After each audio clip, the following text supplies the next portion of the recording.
This wasn't just another punk album. It was the record that accidentally taught an entire generation of rock bands that you didn't have to choose between loud guitars and having feelings. In 1984, four guys from Minneapolis released an album called Let It Be. That title alone was enough to make Beatles fans clutch their pearls. But once people heard it, they realized that it wasn't just a cheap publicity stunt. This was one of the greatest alternative rock albums ever made. The funny thing is, it almost sounds normal today. That's because so many bands were inspired by what the Replacements did here. From Nirvana to Green Day to the Lemonheads, the fingerprints of this album are everywhere.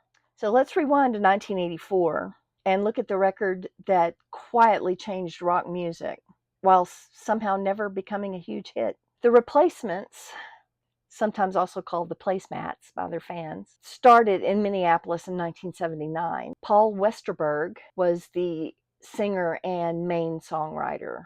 Bob Stinson played wild lead guitar. Tommy Stinson, Bob's kid brother, joined on bass when he was 13 years old. Chris Mars rounded out things on drums. Their first records were loud, fast, sloppy punk albums. Great fun, but hardly the stuff of legend. Then something happened. Paul Westerberg started writing songs that had real emotional weight. Instead of yelling about being young and angry, he started writing about loneliness, growing up, disappointment, insecurity, and all those messy emotions that people try to hide. He once said that he wanted to write songs that sounded like they came from real life, and that's exactly what he did. The result was Let It Be, released in October 1984. Now, let's get one thing out of the way. Yeah, they knew exactly what they were doing when they named the album Let It Be. Naming your album Let It Be 24 years after the Beatles wasn't subtle. It was like opening a restaurant called McDonald's right across the street from the real thing. Some Beatles fans were furious, but the Replacements and their fans just found the whole thing hilarious. That sense of humor ran through everything they did. They could be completely sincere one minute and completely ridiculous the next. Which brings us to the music. The album kicks off with I Will Dare, the closest thing they got to a hit. This is the sound of the band just kicking the door open. Instead of punk chaos, you get bright guitars, confidence, and one of Paul Westerberg's catchiest melodies. Even better, the lead guitar wasn't played by Bob Stinson. It was Peter Buck from REM. And it's one of the worst solos Buck ever played on record, but it completely fits the song. That's a pretty good clue that other musicians knew something special was happening with this band.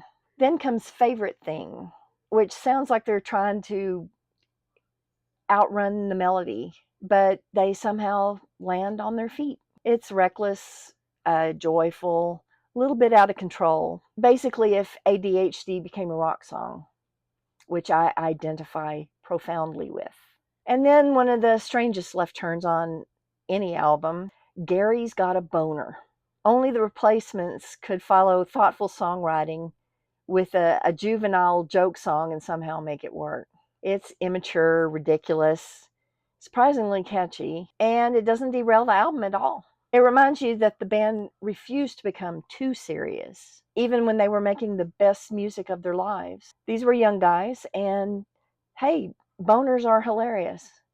Everybody knows that. Then everything changes. Unsatisfied. This is where Paul Westerberg announces himself as one of the greatest songwriters of his generation. The lyrics aren't complicated. I wish I was satisfied. That's it. But the way he sings it is the way someone finally said the quiet bit out loud. We've all had those moments when life looks fine on paper, but yet something is still missing. Westerberg captured that feeling before most alternative bands knew how to even talk about emotions without becoming melodramatic. That's one reason why so many musicians still point to Paul Westerberg as an influence. He didn't pretend to have answers. He just admitted he was confused. Turns out millions of his listeners were confused too. The next song is called Androgynous. Instead of making fun of people who don't fit into traditional gender roles, Paul treated them with warmth, empathy, and curiosity. Remember, this was years before conversations about gender identity became normal. This song wasn't trying to make a political statement. It was just simply asking, why can't people be themselves, their authentic selves? Why do we have to put on a mask to go out in public? Looking back today, it feels remarkably ahead of its time. Then the Kiss cover, Black Diamond. They played it with equal parts respect and glorious chaos. It fits perfectly. Here's the strange part. Almost everyone agrees Let It Be is one of the greatest alternative rock albums ever made. So why didn't it make the Replacements stars? Because the Replacements had an almost supernatural ability to sabotage themselves. Their live shows were completely unpredictable. On a good night, they could blow almost any other band off the stage. On a bad night, they'd swap instruments halfway through the set, play half the songs they knew, or get so drunk they could barely finish them. Record executives didn't know whether to sign them or send them home in a cab. Then there was the recording itself. The producer was Steve Fjellstad. He captured a band that sounded loose without sounding lazy. Nothing feels polished within an inch of its life. You can hear the room. You can hear the mistakes. More importantly, you can hear four people playing together instead of a studio trying to iron out every little mistake made. Today, we'd probably call that authentic. But back then, some people just thought it sounded rough. Well, turn out rough ages pretty well. As the album reaches its final stretch, you start to realize this isn't really a punk album anymore. It's rock, it's pop, it's garage, it's folk, it's power pop. It's whatever the Replacements felt like playing that day. This is what makes Let It Be so hard to copy. Lots of bands copied the sound.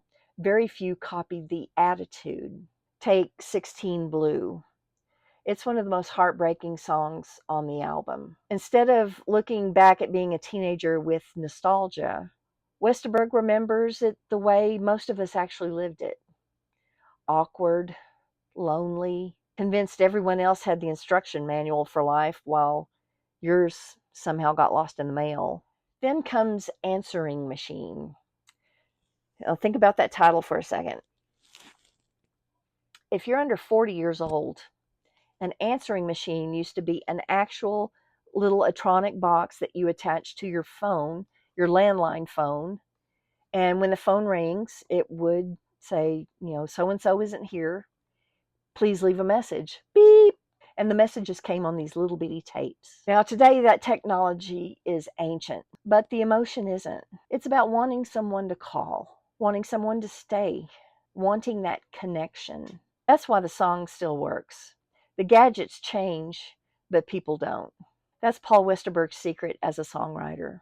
He wasn't writing about trends. He was writing about being human. And that's why musicians still study his songs today. Bob Stinson deserves his flowers too. R.I.P. Bob. His guitar playing isn't neat. It's alive. Half the time it sounds like he's just hanging on by his fingertips. The other half of it sounds like he's inventing a solo while he's falling down the stairs. But somehow that's perfect for the Replacements. Tommy Stinson, his little brother, was still incredibly young, but his bass playing already gave the band a solid backbone. Later on, he'd go play with Guns N' Roses, which proved that the kid with the bass turned out just fine. Chris Mars doesn't get talked enough about either. His drumming is exactly what these songs needed. It's never flashy, he was always musical, and he knew when to hit hard and when to get out of the way. Together, they sounded less like a carefully assembled rock band and more like four friends accidentally creating something timeless. The real legacy of Let It Be didn't happen in 1984. It happened over the next 20 years. Young musicians heard this album and realized that they didn't have to choose between melody and noise, between vulnerability and punk attitude, between punk and pop. Kurt Cobain admired Paul Westerberg, and many fans and musicians pointed to the Replacements' mix of humor, sincerity, and emotional openness as an important influence on the alternative rock that exploded just a few years later. You can hear echoes of Let It Be in Nirvana's quieter moments, where fragile melodies suddenly explode into walls of guitars. Green Day borrowed that same gift for hiding heartfelt lyrics inside songs you could shout along to as you're driving down the road. Soul Asylum, another Minneapolis band, carried the city's emotional, guitar-driven tradition into the mainstream in the 90s. And those are just obvious examples. Without the Replacements, alternative rock would probably still happen. It just wouldn't sound quite the same. The band never sold millions of records, even during its peak. They weren't arena superstars. But ask any musician, ask a songwriter, ask anyone like me who fell in love with college radio in the late 80s. Their influence is everywhere. That's why you'll often hear the Replacements called the greatest band that never was. Not because they lacked talent, but because they had enough talent to change music without ever becoming household names. That's a strange kind of success, but maybe it's the most Replacements ending as possible. Listening to Let It Be today is like watching the first season of a TV show that inspired 20 other series. Some parts feel familiar because you've heard the ideas before, but then you remember this is where those ideas came from. Paul Westerberg proved that tough guys could admit when they were scared. Bob Stinson proved that perfect guitar playing is overrated, attitude over technique. Tommy Stinson proved that age doesn't matter if you've got the chops. And Chris Mars proved that great drummers serve the song rather than their ego. Together, they made an album that's funny, sad, loud, tender, immature, wise, and somehow completely believable. 40 plus years later, it still sounds like four guys in a room with absolutely nothing to prove. And somehow that's what made them unforgettable. I'll put some great links in the descriptions below, so please check those out.